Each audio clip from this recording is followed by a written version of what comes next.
In this video, I'll show you how to fix Google AI Studio when it's not working in 2026.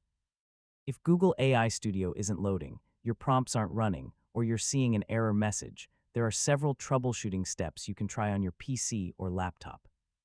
First, check your internet connection. Open another website in your browser and make sure your connection is working properly.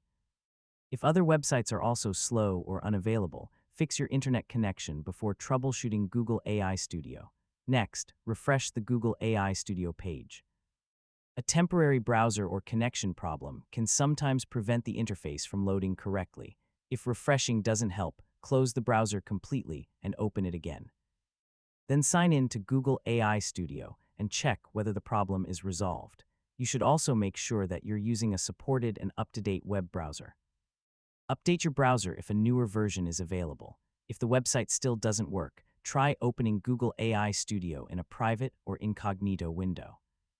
This can help determine whether a browser extension, cached data, or cookie problem is causing the issue. You can also temporarily disable unnecessary browser extensions, especially extensions that modify web pages, block scripts, or manage privacy settings. Another useful step is clearing your browser's cached data for the affected website. After clearing the relevant data, restart the browser and sign in again. If you can open Google AI Studio, but a particular prompt or model isn't working, check the model you selected. Some models or features may have different availability, limits, or access requirements. Also check whether you have reached an applicable usage limit or quota. If you're using an API, review your API key, project configuration, and current usage limits.